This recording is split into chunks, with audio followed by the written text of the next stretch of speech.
Halo, ketemu lagi. Hari ini kita masih akan bicara mengenai listrik dinamis. Dan salah satu pertanyaan yang paling sering muncul adalah bagaimana lampu ini dibanding lampu itu dalam hal terang atau redupnya. Oleh karena itu, kita akan menyiapkan sebuah praktikum virtual.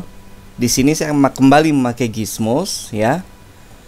Kita akan coba pasang baterai di sini. Kemudian kita akan pasang beberapa lampu. Mungkin yang pertama satu lampu, yang kedua dua lampu, tapi kita mau pakai secara paralel gitu ya. Kalau secara seri kamu tahu lah bahwa nyala lampunya akan sama terangnya. Dan ini akan kita hubungkan secara paralel seperti ini.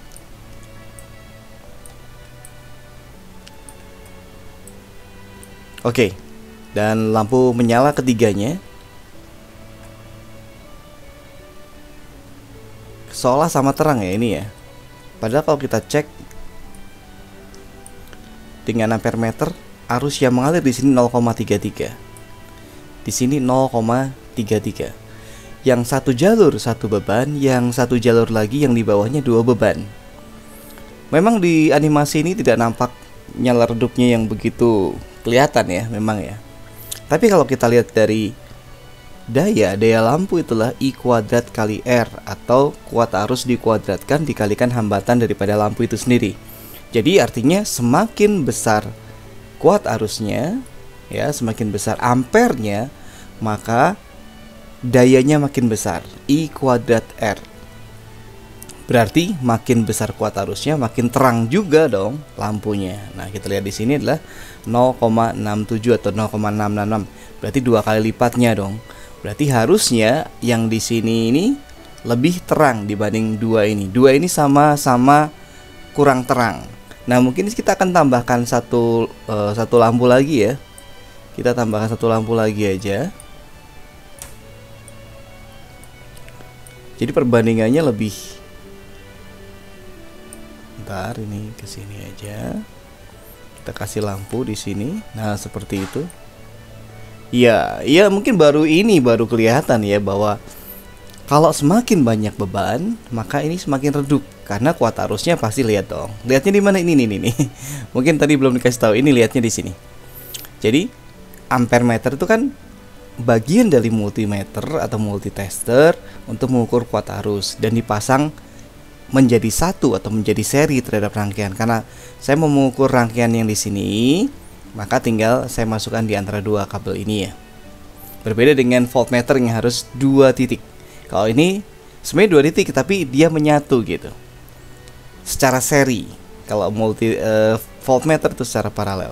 Oke, ini ampere meternya di 0,22. Di sini tadi adalah 0,67. Kenapa sama? Karena sumber baterainya, sumber tegangannya sama.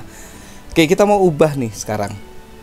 Seandainya kita tambahkan, ini kalau saya tambahin lagi di sini kayak susah ya. Saya mungkin gini aja deh, karena keterbatasan alatnya, ruangannya maksudnya. Oke, kita lihat di sini, ini kelihatan banget ya. Dari keterangannya juga ini paling terang ya. Kita bisa lihat di sini ya. Bentar.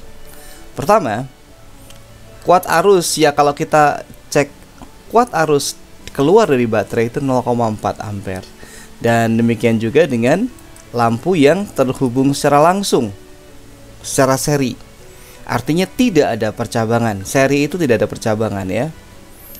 Jadi kita lihat di sini kuat arusnya 0,4. Ini arah arusnya mungkin saya perlu lihatin ya. Arah arusnya dari keluar dari positif masuk ke negatif, tapi terlalu rumit dengan kelihatan kayak gitu.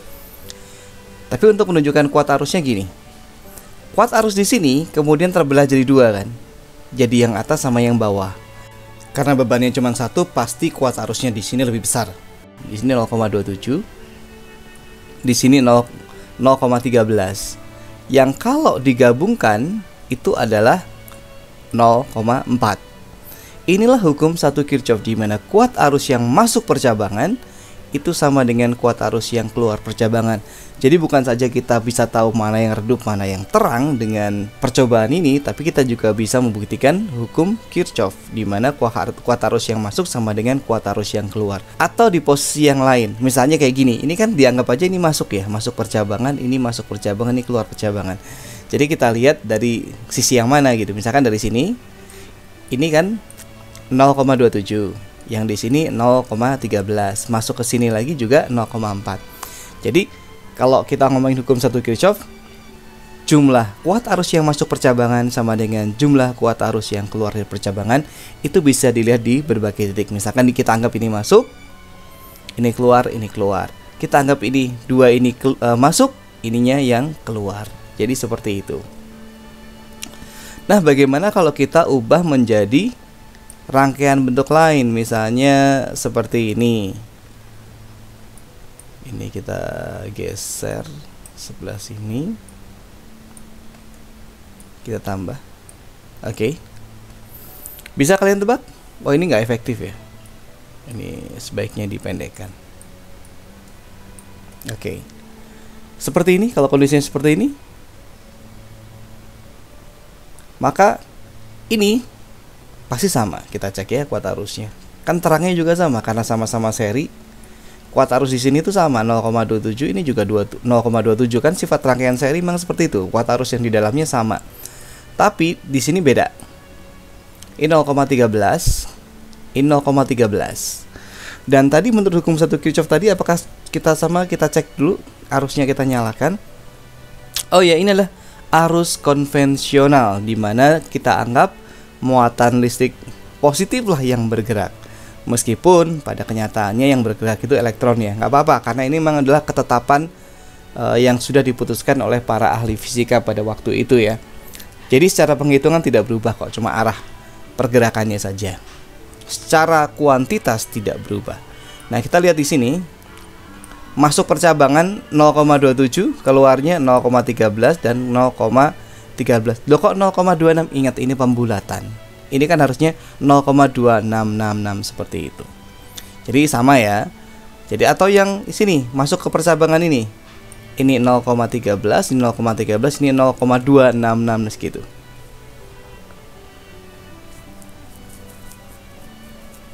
Bagaimana kalau kita bikin lebih banyak lagi baterainya? Yuk kita bikin dulu. Oke, mungkin baterainya satu aja lah gitu, karena ini secara default ini 10 volt ya baterainya di sini. Kita mau bikin lampu yang agak banyak nih. Ya, kita kasih di sini. Kemudian kita buat ini 2. Ini 1, mungkin 3 gitu ya. 3 bisa kayaknya. 3. Ini nggak usah. Jadi urut 3, 2, 1. Ini ada satu lagi. Jadi kita mau meneliti nih. Jadi yang paling nyala, paling terang tuh yang mana gitu. Ini 2 gini. Ya oke, kita susun kayak gini. Jadi ada paralel 3 dan ada 1 di sini ya. Dari sini aja udah kelihatan banget ya. Nyala yang paling terang pasti yang langsung keluar dari baterai. Itu yang paling terang. Pasti ya kuat arusnya juga paling gede secara logika aja gitu ya. Terus dari sini terbagi menjadi 3, dari 1 menjadi, oh ini mungkin saya bikin seperti ini biar lebih kebayang lagi. Ya seperti ini. Dan lihat ini. Ini juga kayaknya menunjukkan seberapa banyak kuat arus yang mengalir juga nih. Nah, kita cek dulu ya. Pokoknya selalu yang keluar dari baterai itu pasti paling gede. Kita cek kuat arusnya. Kenapa nggak pakai tegangan? Ya, kenapa nggak pakai tegangan nih? Karena ya lebih gampang pakai kuat arus gitu. Karena kan di bagian yang mengalir itu kuat arusnya jelas-jelas lebih mudah. I kuadrat kali R perkalian daripada V kuadrat per R, ada pembagiannya. Jadi nggak langsung kebayang. Jadi mending pakai kuat arus ya. Di sini kuat arusnya 0,43. seperti kalian duga ya, pasti yang lebih banyak bebannya kuat arusnya lebih kecil. Ini 0,08, ini 0,12, ini pasti lebih gede lagi, 0,24. Jadi seperti ini. Karena ini seri, ini terangnya sama. Ini juga 3 ini terangnya sama. Jadi yang paling terang pertama adalah yang ini pasti. Kedua yang ini. Ketiga yang ini. Dan ini yang paling redup. Semuanya ini paling redup. Nah juga kadang-kadang ada pertanyaan ya, kalau lampu ini dicabut, mana yang mati? Juga kadang ada pertanyaan seperti itu. Kita bisa coba juga gitu. Cabut di sini, ya tuh yang mati. Kenapa? Nih, karena di sini kan jadi short, short. Terputus rangkaian terbuka, bukan short ya. Terputus rangkaian terbuka. Oleh karena itu kuat arus tidak akan lewatin sini, sehingga ini mati. Apa akibatnya dengan nyala lampunya? Ya pasti beda ampernya sih. Tuh 0,38. Tadi waktu masih ada 0,43 gitu kan. Ingat ini juga terbuka, jadi dia nggak perlu dihitung gitu, nggak usah dihitung seperti itu. Bagaimana kalau lampu yang ini dicabut? Mana yang masih nyala? Ya semuanya nyala yang lain, karena yang terbuka cuma yang di atas. Bagaimana kalau ini cabut? Tuh yang nyala cuman yang lain itu, karena yang terbuka cuma di sini. Tapi beda halnya kalau sini yang saya ambil semuanya mati. Kenapa? Semua lampu tidak terhubung dengan sumber tegangan. Kayak gitu. Oke, sekian video kali ini, semoga bermanfaat. Sampai ketemu di video selanjutnya.